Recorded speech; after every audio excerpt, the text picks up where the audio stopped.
Welcome to The Explainer. Today, we're diving into a pretty serious warning about the year 2026. And believe it or not, this story starts all the way back in 1877 with a forgotten famine that could tell us a lot about our own future. So, let's go back in time. The year is 1877. Now, I know what you're thinking. Why this year? Well, it might just seem like some random date from a textbook, but scientists now look back at it as kind of a dress rehearsal, a preview of a global crisis that they think is about to happen all over again. See, back in 1877, something truly awful happened. A massive, synchronized famine hit the globe. And I mean globe. This wasn't just one country having a bad harvest. We're talking China, Brazil, Africa, all at the same time. It was like a mysterious, deadly drought just grabbed hold of the entire planet. And in what was then British India, the scale of the catastrophe, it's just unimaginable. An estimated 20 million people starved to death. I mean, just try to wrap your head around that number. It's a tragedy on a scale that's hard to even picture. So the big question is, what caused this? What could possibly trigger a disaster on that scale all at once? It wasn't a war. It wasn't some new disease. The culprit was a weather event, a completely natural one. And here's the really scary part. The latest climate models are all saying it's coming back. And this time, it could be even stronger.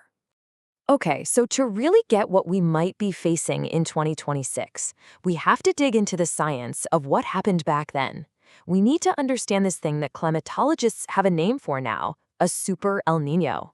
All right, let's break it down. What exactly is an El Niño? And how can it have the power to cause this much chaos across the entire world? Okay, so in the simplest terms, think of El Niño as a giant heat wave, but in the ocean. The Pacific Ocean, to be exact. When a huge chunk of the world's biggest ocean gets unusually warm, it releases a massive amount of energy into the atmosphere. Enough energy to basically throw a wrench into weather patterns everywhere. And you can see the difference right here. Normally, you've got these strong trade winds that basically act like a huge conveyor belt, pushing all that warm surface water from the sun over towards Asia. But during an El Niño year, that conveyor belt just breaks down. It weakens or even reverses. And all that warm water just sloshes back towards the Americas, creating this massive pool of heat that messes everything up.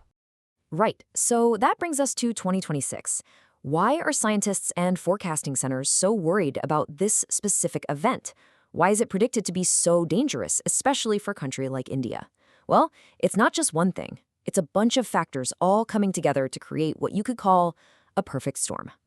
It really comes down to this trio of problems. First, the timing is just awful. It's predicted to hit its peak right at the start of India's monsoon season, exactly when the country needs rain the most. Second, the intensity looks to be off the charts, earning it that Super El Niño label. And third, all of this is happening on top of a planet that's already warmer than it's ever been in human history. And this is where the math gets really scary. Look, the planet is already running a fever of about 1.4 degrees Celsius because of climate change.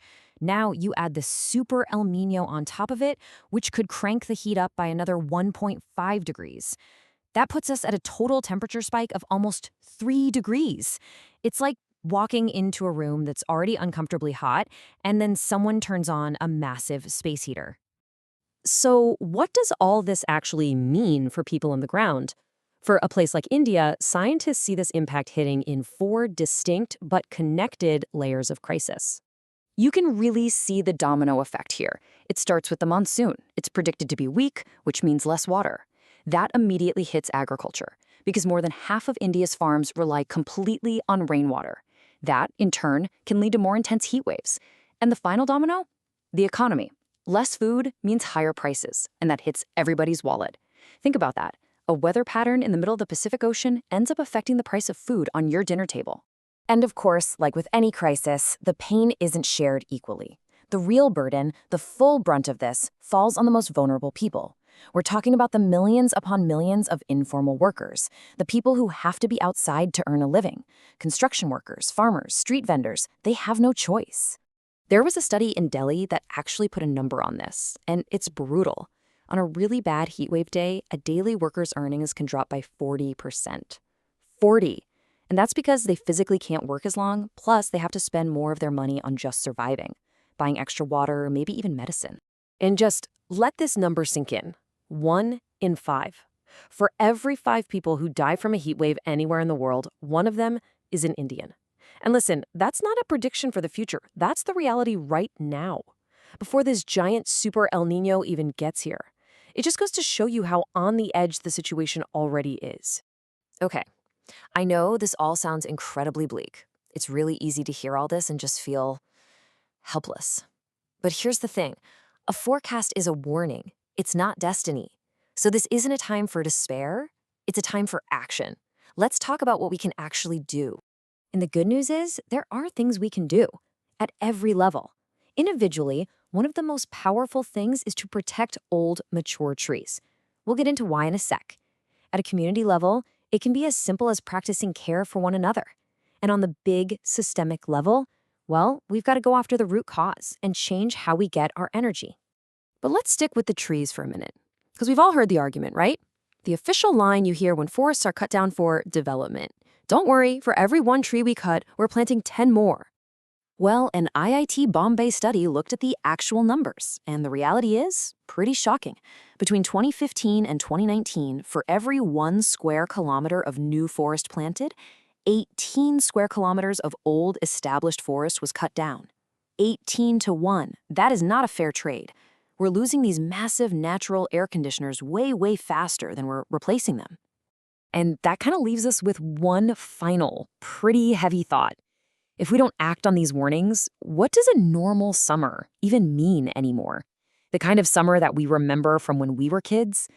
That might just be a thing of the past. For a child born in 2026, a blistering 45-degree heat wave might not be some crazy once-in-a-lifetime event. It might just be summer. And the real question is, are we willing to let that happen?